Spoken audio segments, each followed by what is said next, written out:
Weird science is the revolution. Hello, you weirdos. Jim here. And as I say each and every week, when we have this show, the anticipated comics of the week, it's where we get to put all of last week's comics away and then go and look forward to what is coming up this week. Now, this is my anticipated comics, and, you know, I'm such a pretentious prick that I could do that, but I really want to know what everybody else is looking forward to as well. It just doesn't mean what I'm looking forward to. Please, everybody in the comments, let everybody, not just me, know what you're looking forward to. A lot of books come out each and every week, and some things get lost in the cracks. Some things end up where I forget every time that The Walking Dead Deluxe comes out. I always forget that, but I like that, right? But here are the books that I am anticipating this week. Doesn't really mean they're the best books.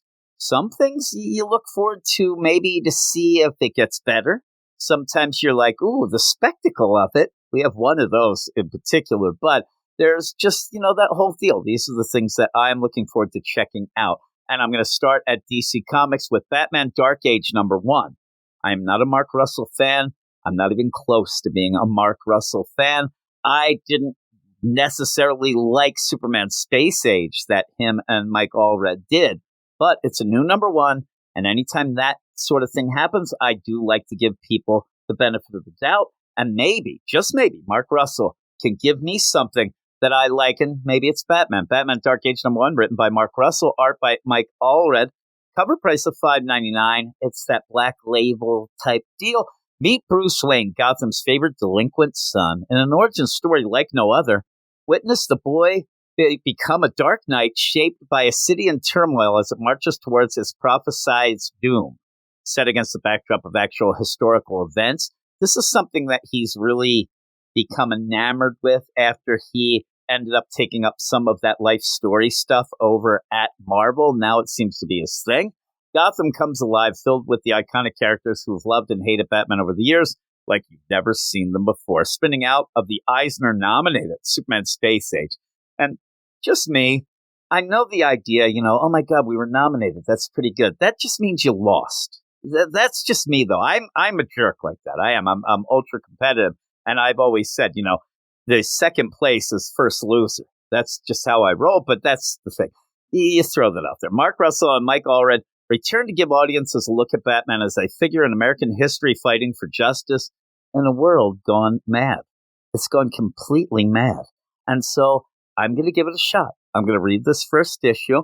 And with the idea, Mark Russell, for me, if I end up reading even half of it and I don't like it, I will just put it down. He's not one of my favorite writers. We don't talk about this sort of book on our podcast. I won't be reviewing it here on the site. It will just be me checking it out to see.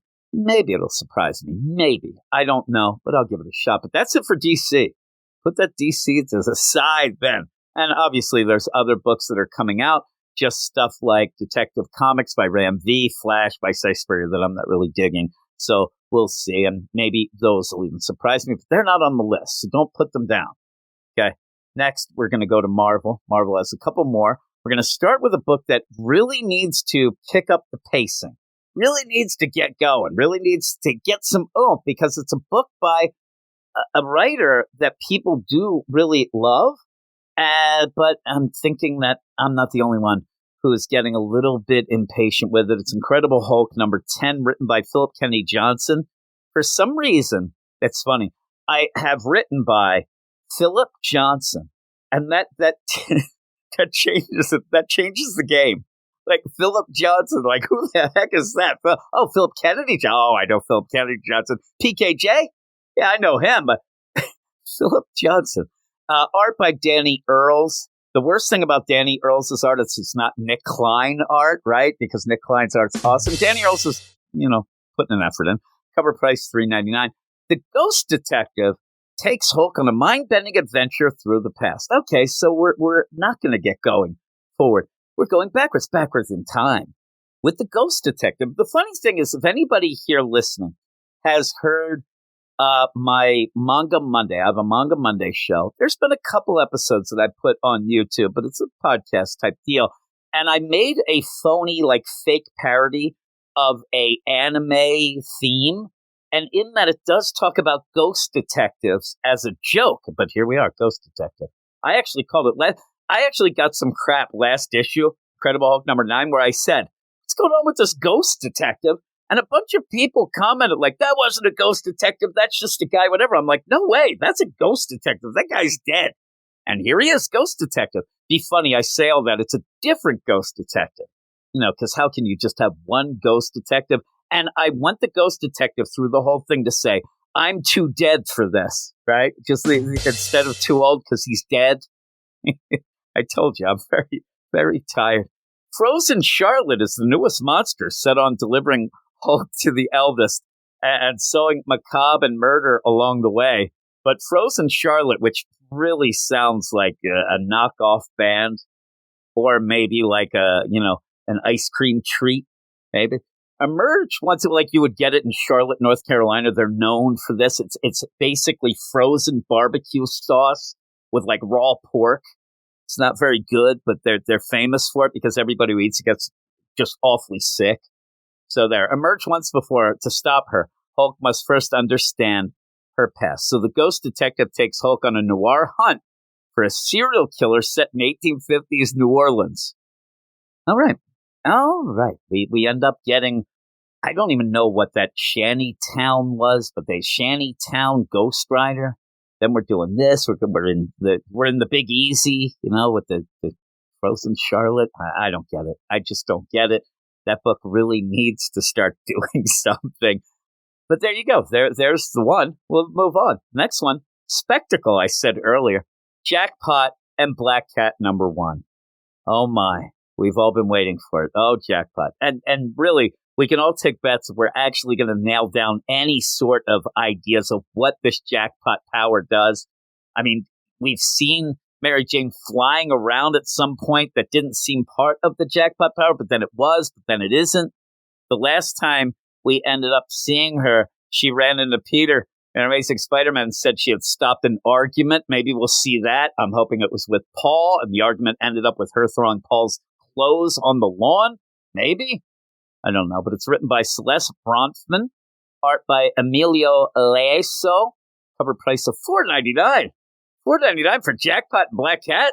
Oh my goodness. I will be reviewing this on the channel. I promise you that. The most exciting new hero in the Marvel U. What? I thought this was Jackpot and Black Cat, not Spider-Boy. Oh, it is. I get it. AKA, or Jackpot, AKA Mary Jane Watson, AKA Pretty Lame, gets her first action-packed limited series as a superhero alongside the other best female character in comics, Black Cat. I love Black Cat, so I can go with that. I don't know of the best female character in all the comics, but she's up there. When someone blackmails Black Cat into a public and blatant crime spree, Jackpot comes to her aid. What classic spider villain is behind the blackmail? I can only imagine. Someone with history with at least one of our titular heroines. I can't help it. Every time titular, it makes me giggle. I'm an old man. Why am I giggling at titular? That, and if you want to get me laughing, make some comic based in Titicaca, and then, then I'm laughing it up. So next is Superior Spider-Man number 5, written by Dan Slott, art by Mark Bagley, cover price $4.99.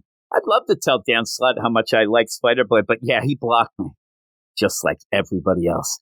Here is the deal for Superior Spider-Man, and I got every time me and my man Matt review it here on the channel or on our podcast, I keep saying it doesn't feel like a ongoing.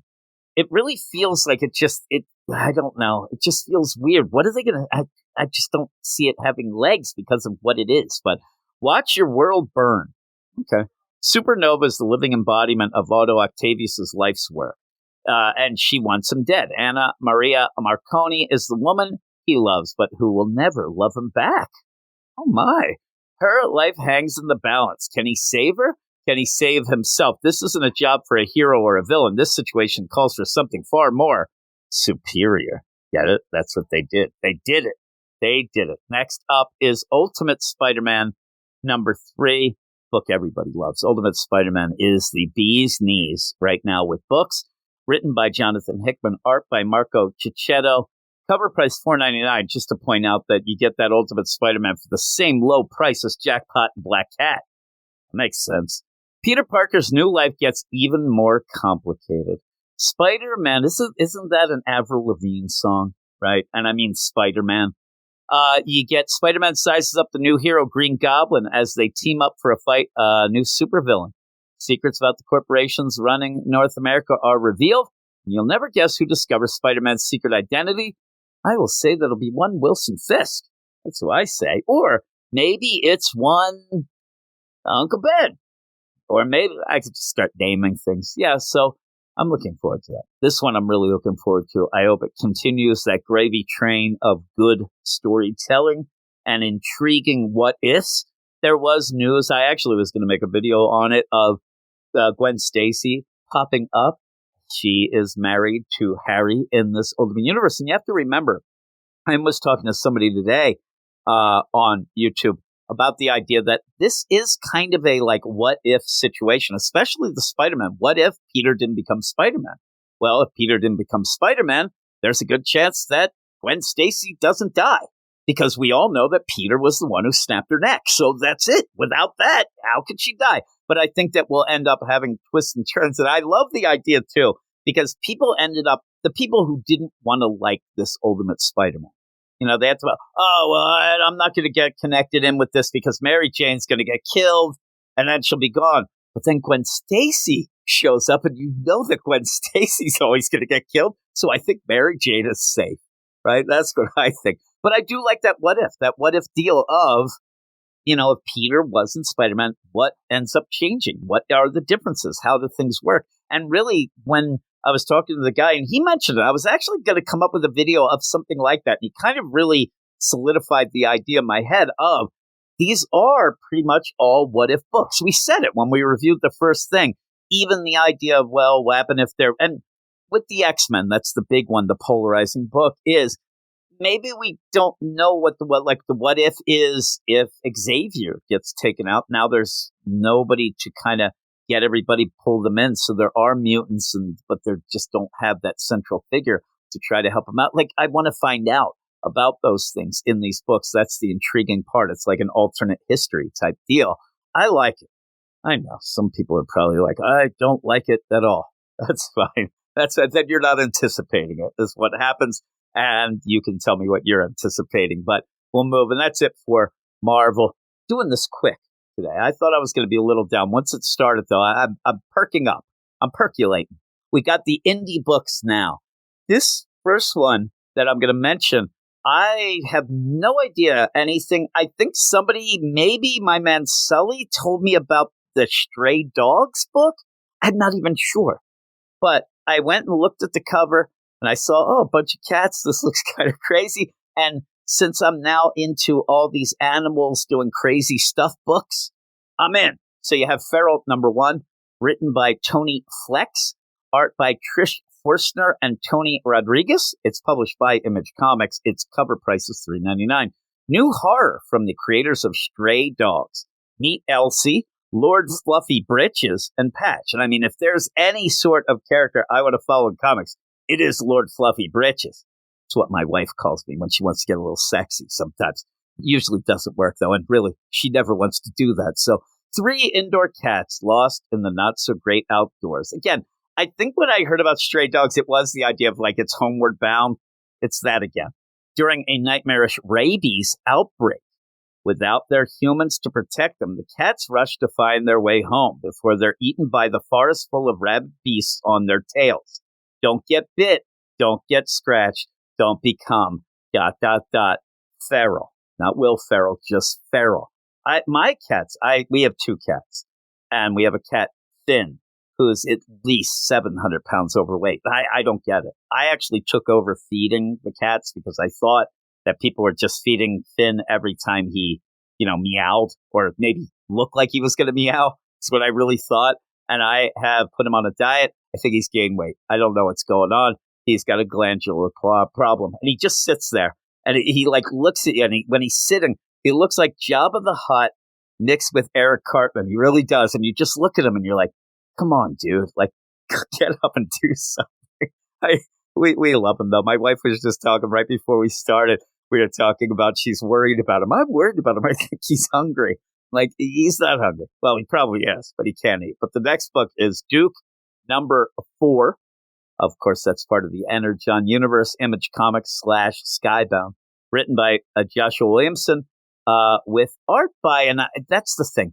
It ends up, I guess it should be Tom Riley, right? Is that the deal? Because it says Jordi Belair. That is the colors. What are they doing to me here? So hopefully there's not a fill-in artist. But it says Duke is close to discovering the truth about the alien robots that have landed on Earth. But who or what is Mars? M period, A period, R period, S. I think that they're the band that did Pump Up the Volume back in the day. That's what I think. Isn't that Mars? I think it was. I'm looking forward to that every week. It's like one of those things, because me and Gray on the channel, if you haven't watched, we do our best of the week video. And when that comes on, like, it's almost like a given. Like, okay, best of the week. What else besides the Energon stuff will we pick? Because it has been so solid. So solid. It's like it's pumping up the volume is what it's like.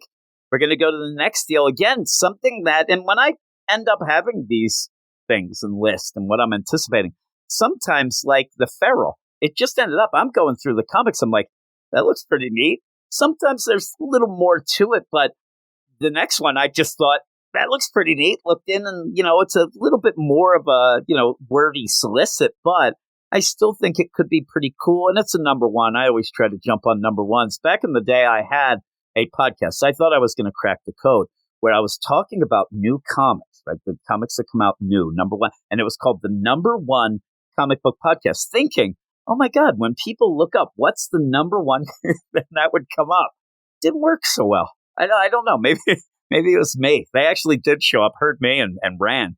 But yeah, I thought that was pretty cool. Or like you do a comic book podcast that's about the best comics that DC Comics. So it's called the Best DC Comics Podcast. But then people, that's how you work the game. It hasn't worked for me, but that's how you should be able to work the game. Under York number one. Under York. I've seen a lot of these. There was a movie, and people will know what it is, where you ended up having the cover of the movie, and it was like Gay Paris, but then there was the underside, and it was like the dark Paris, the not so gay Paris down there, and it was pretty cool. That's what this seems like. Also, I think that, if I'm not mistaken, the spectacular Friendly Neighborhood Spider-Man, I think it was Tom Taylor, actually had an Under York arc. That didn't go anywhere. It really, that whole run of Tom Taylor on that Spider-Man was just Spider Bite, and that's it. Everything else fell apart. There was like an elevator. They went down the Under York, I think. Maybe. Under York number one is written by Sylvain Runberg, not Mikkel Renberg from the Legion of Doom, Philadelphia Flyers. Art by Mirko Andolfo, published by Image Comics, cover price $3.99. Series premiere, it says. Kind of thought the number one would tell you that. New York's destiny is within its depths. Allison Walker is a promising young painter in Manhattan, but she has a secret.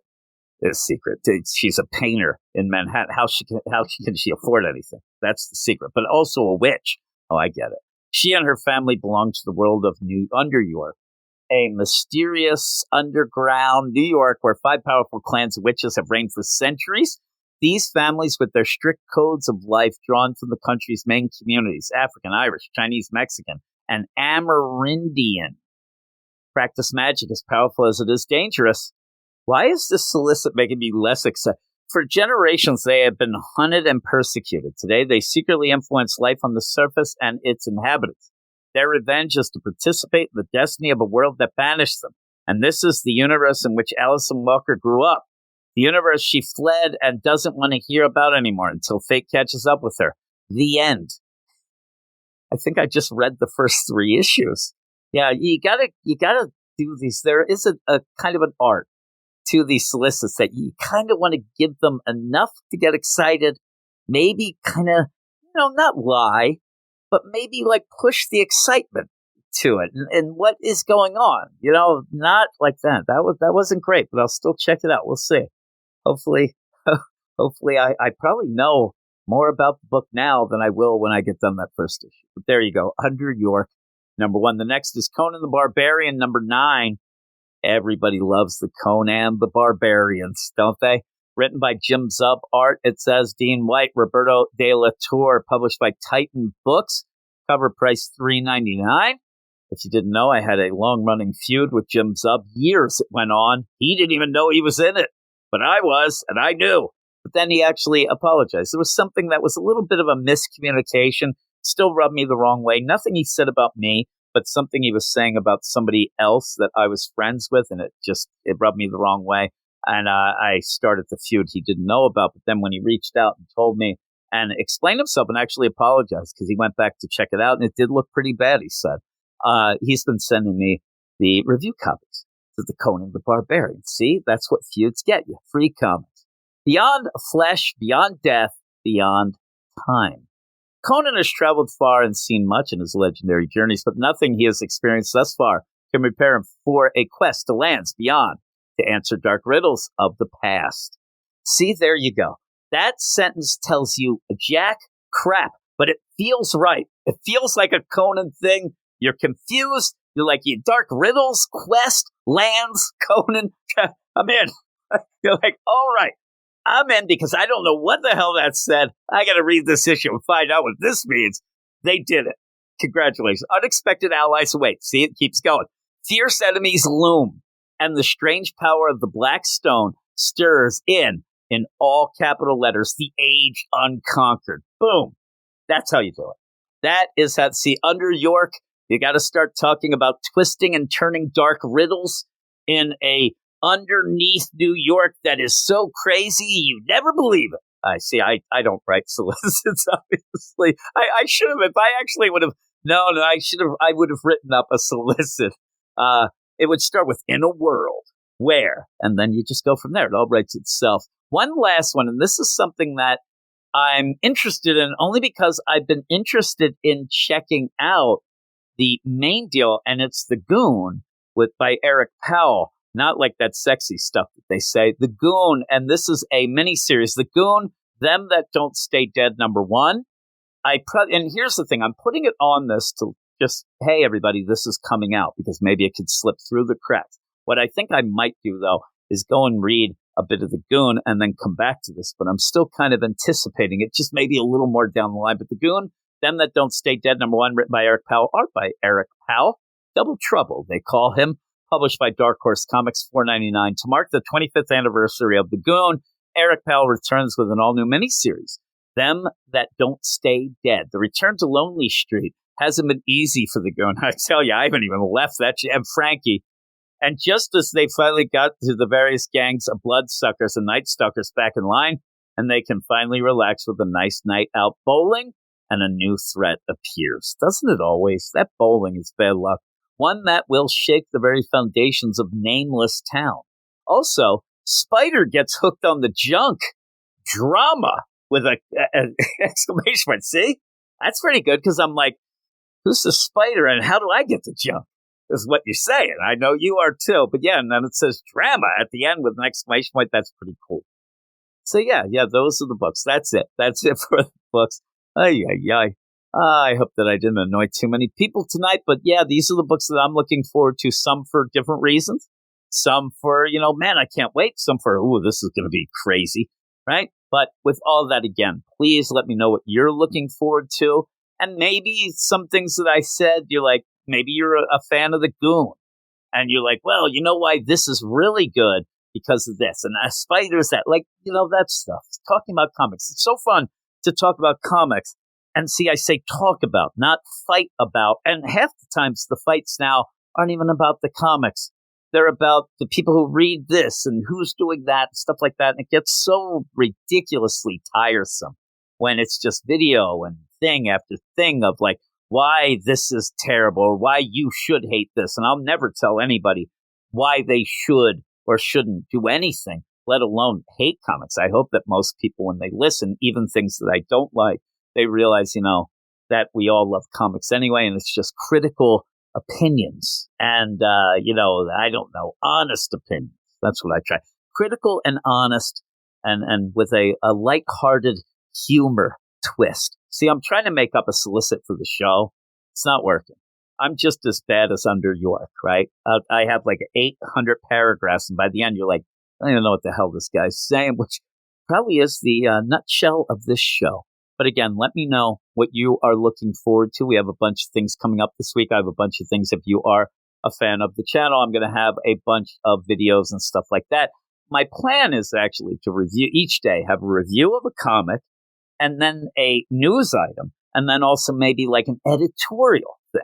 I put on my Walter Cronkite hat, and I start doing things maybe with a deeper voice, like something that is a little more, presenting like a newsman type thing with an editorial, or like Andy Rooney back in the day. And I'm like, why does this happen? Like, isn't that good?